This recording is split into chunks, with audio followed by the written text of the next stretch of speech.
How's it going, everybody? Damian G on Big Gold Belt Media here talking about Impact's Hard to Kill in my current city of Dallas, Texas. It was an interesting night as someone who dabbles in Impact Wrestling. I'm not going to lie to you all here. I dabble in Impact Wrestling on and off over the last 3 years. And I figured, why not? It's in my current city. It's in the place I live. Let me go hang out and watch some Impact Wrestling with some people that I know for a long time in various promotions. So I figured, hey, what's not to like? It's professional wrestling. It's in Dallas. It's people I've known and seen on my television screens for the better part of 10 years plus. What could go wrong? So I'm going to start here first and say that the first match of the Ultimate X, the Knockouts Ultimate X match between Chelsea Green, Tasha Steelz, Lady Frost, Jordan Grace, Alicia Edwards, and Rosemary. I know what they tried to accomplish.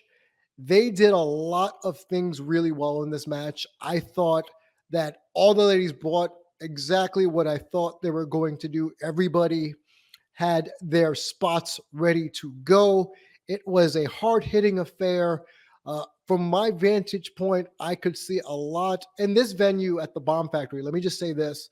There isn't a lot of room to not see spots being called or seeing people set up to make it obvious where your suspension of disbelief. And this was the whole night. So I'm not going to say it was just the ladies, but within the first 5 minutes, I was aware that this venue may not be suitable for a wrestling show from a perspective of peeking behind the curtain. Now, if you're someone who doesn't know and isn't on the interwebs trying to figure out spot calls and things like that, seeing Chelsea Green immediately hit that blockbuster off the second rope, Jordan Grace basically pummeling people and hitting Tasha Steelz with a real mean spine buster that got a big pop from the crowd, because obviously who doesn't pop for a big spine buster? We had run-ins from Savannah Evans. We had run-ins from Jessica Havoc, basically them trying to help their fellow team members, Tasha Steelz and Rosemary specifically.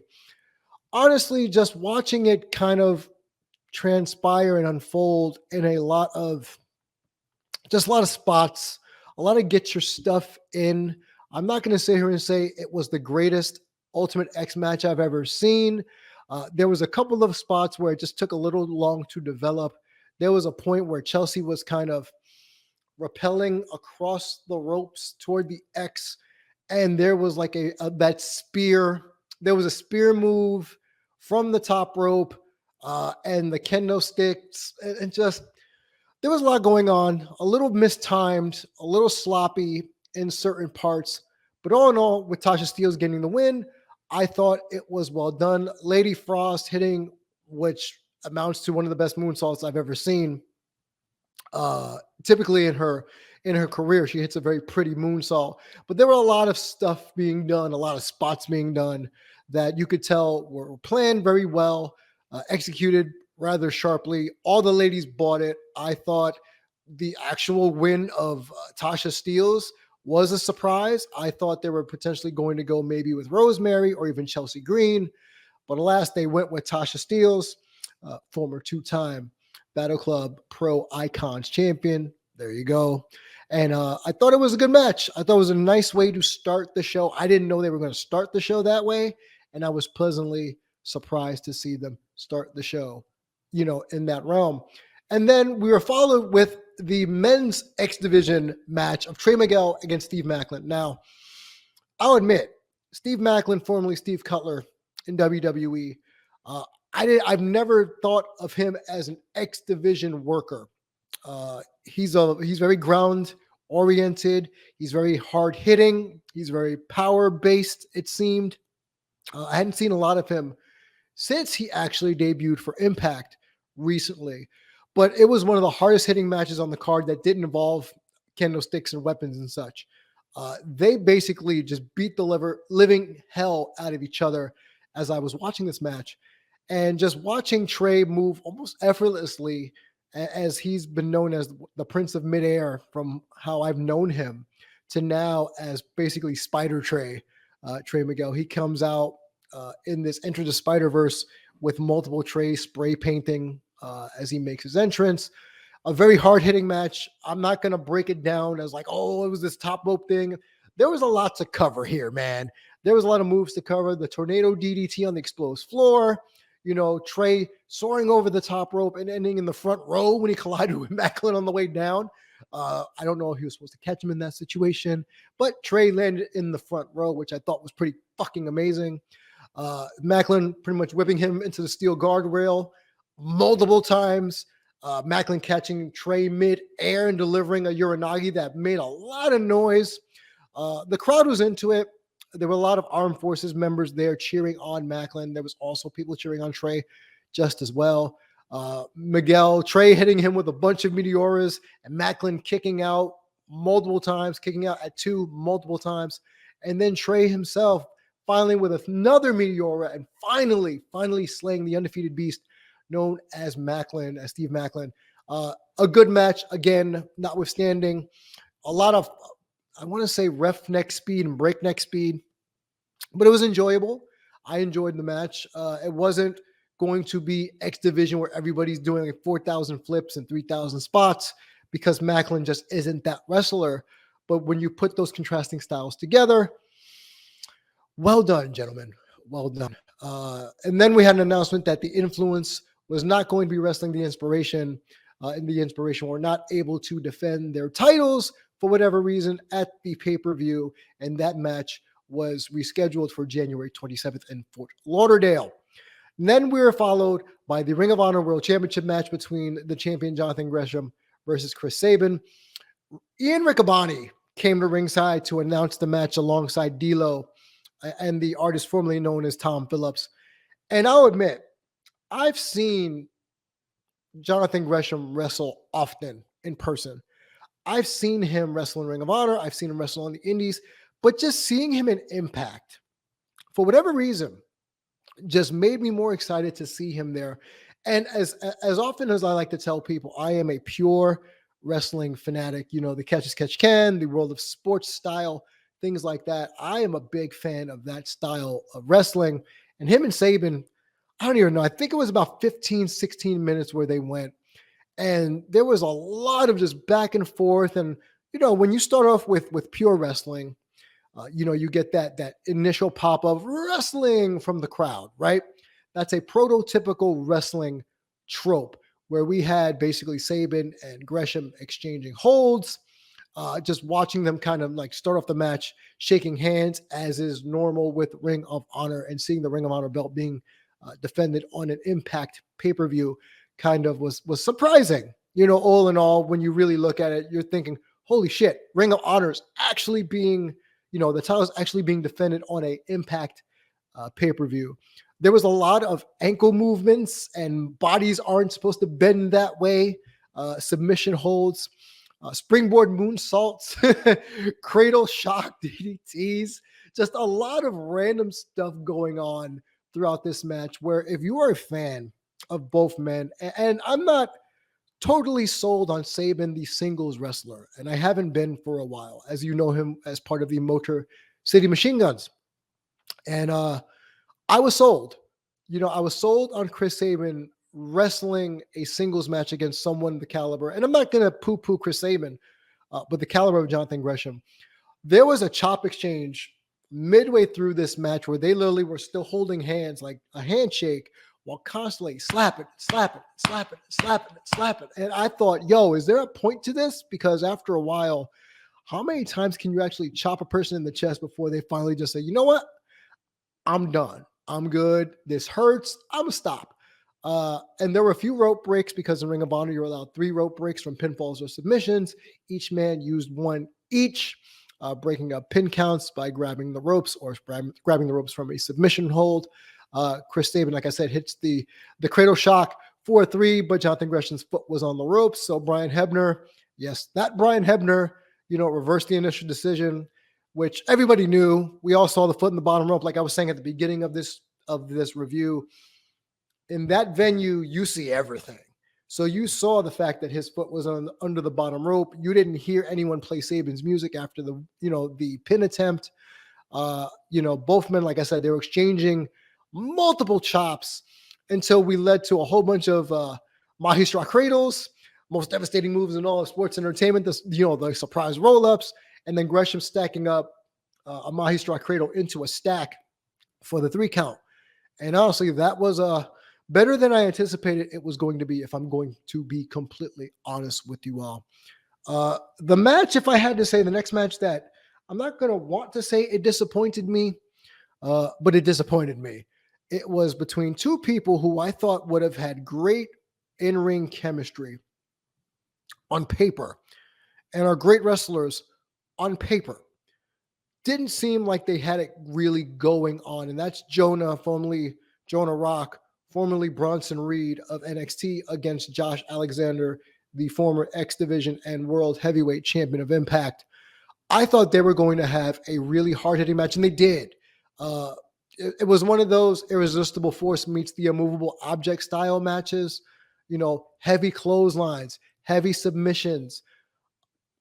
As I'm a wrestling almost purist, there was a couple of times in that match where Josh was working over Jonah's leg, and the leg is involved in the finish, right? Where Jonah just no sells the leg injury, and it was brought up with the persons that were sitting next to me in the crowd, where there were moments where watching this match happen where I'm thinking they could have been selling the leg. He's not selling the leg. And I'm not trying to be that wrestling fan, but to see Jonah pull out gorilla press slams and power slams and dominator submission holds on supposedly a bum leg while no selling it pretty much for the duration of the match, it just didn't sit well with me. And I thought, their timing might have been a little off. I just didn't think their chemistry was that great. And that's just me being completely honest, and I'm trying to be objective here. But all in all, it just wasn't something that really kind of registered with me while watching it. And that's just me being as objective as humanly possible. If I had to say there was a weak match on the card, I'll say it was this one. And then Josh Alexander picks up the W by making Jonah tap out and submit to the ankle lock. There was some spike brain busters, some power bombs. Like I said, a very hard-hitting match. But overall, just not what I was expecting, not what I thought would have come out of the match. But, it was what it was.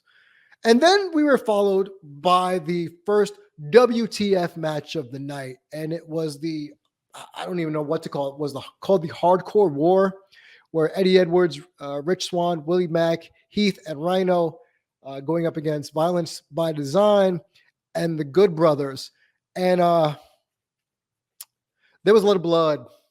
There was a lot of blading. There was no DQ, no countouts, weapons galore. It was very circa ECW 1999 at the Elks Lodge in Queens, New York, where they just went at it. They beat the living hell out of each other with weapons. There was blading. There was bleeding. There was a moment where during the match, Joe Doring is basically on the outside watching people beat the shit out of each other. And he's just making these faces like, like just cringing. And it was hard to watch. If you're not a fan of blood, I would not suggest that match for you. There was, like I said, bleeding. There was flaming kendo sticks, steel chairs, barbed wire tables, door frames, and Eddie Edwards lights the kendo stick on fire. Clobbers Drew Gallows in the back. Eric Young giving a power driver through Eddie Edwards through a table, which I kept saying, "Oh my god, oh my god, oh my god." Joe Doring driving Rich Swann through barbed wire in the corner. Heath bleeding basically all over the place. Him and Carl Anderson going at it on the outside, bringing a Dallas Cowboys football helmet into the ring for moments of violence. And then we followed it up with Rhino hitting the gore for the W. But the real fun was after the match when Ring of Honor basically just showed up. The Miracle, Mike Bennett, Maria Kanellis, Matt Taven, who I am not a fan of, as many of you know who watch the Big Gold Belt podcast. Vincent and PCO invaded the ring and basically laid out the winning side of the Hardcore War. And two little caveats in that match. Let me just say this. Number one, Joe Doring came out with his cowboy hat, right? His Stetson cowboy hat. And it was on the ramp the entire time. People wrestled around it. And when they cut to like the win happened, when the victory happened for, I guess, the good guys or the faces, his hat was just picked up, put back on his head, and he walked right up the ramp. And I thought that was unintentionally funny for me to watch that develop over the course, of it all, like just of the match. Like, why is this hat still in the middle of the aisleway?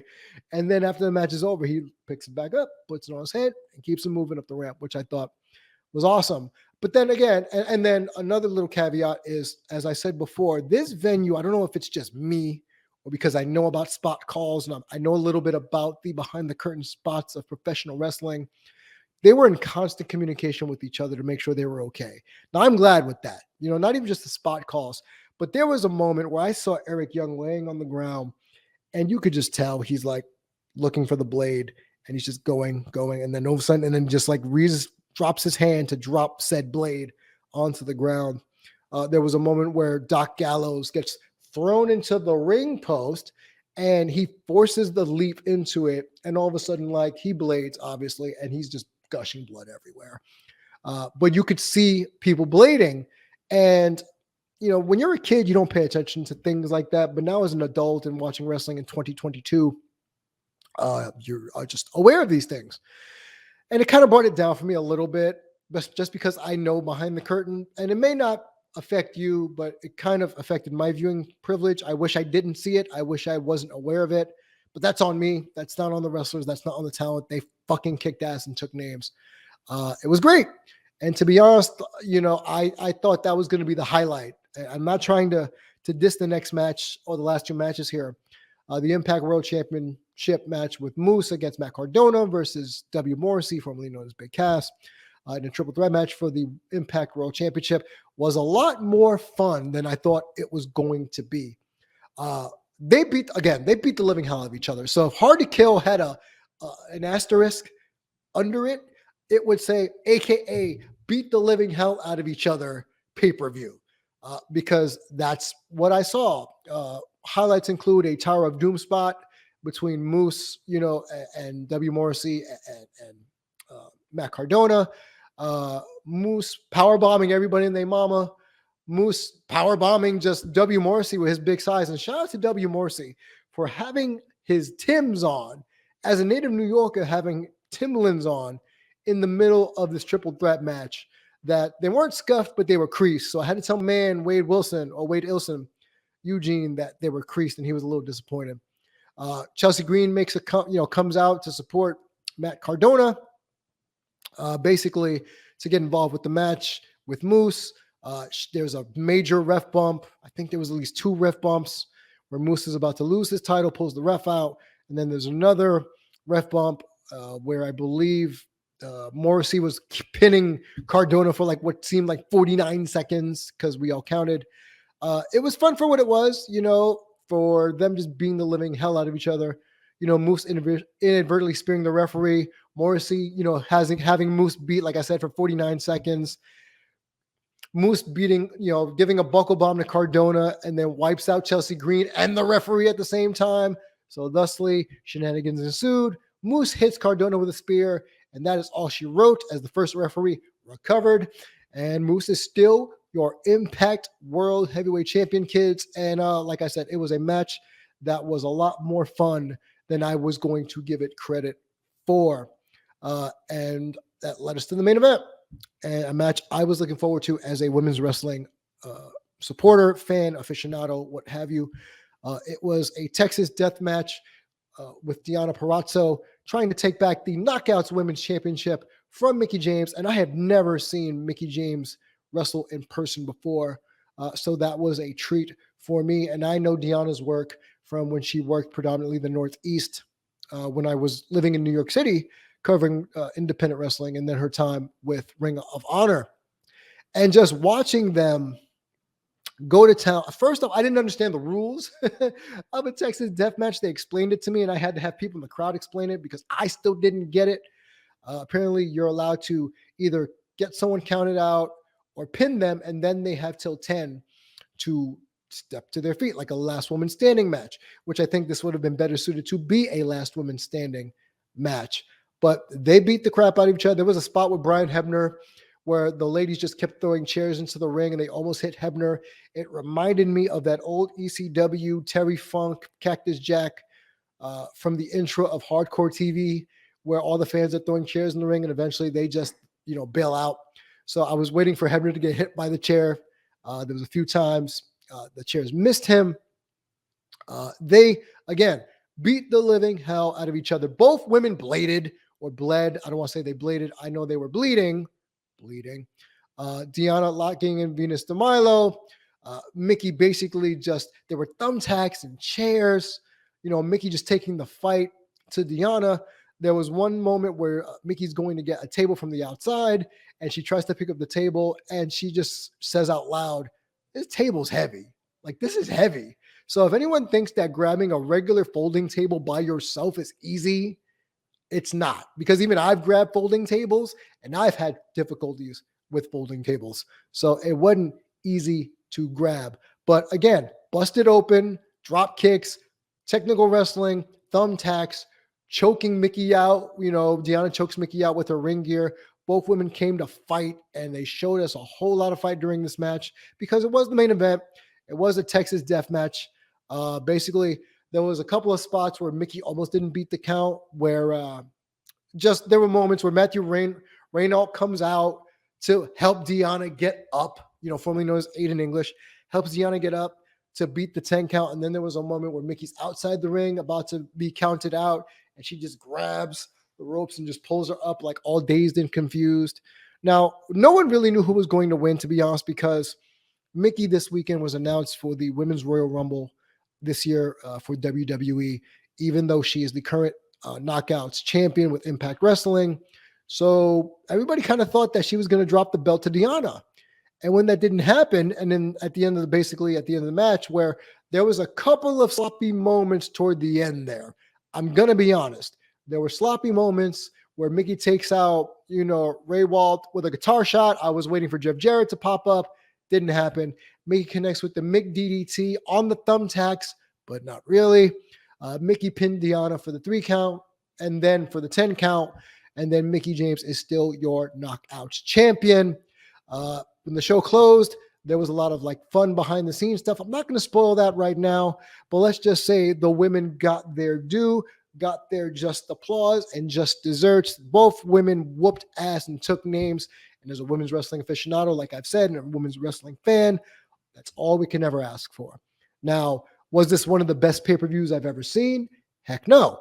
Was this one of the best pay-per-views I've ever seen live? Heck no.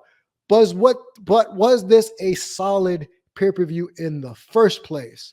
Heck to the yes. Hard to Kill delivered a really solid pay-per-view for the beginning of 2022.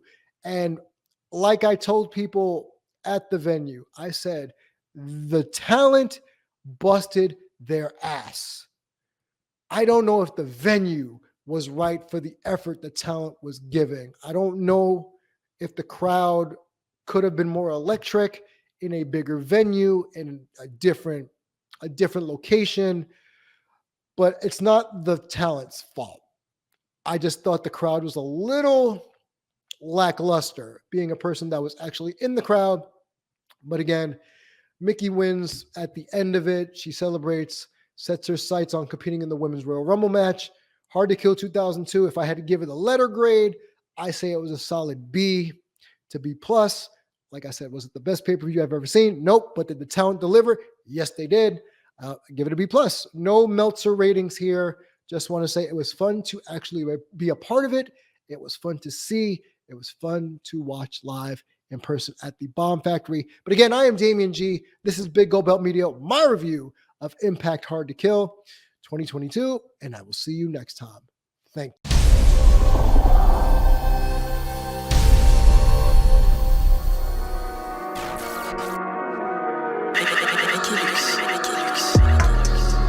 Big Gold Belt.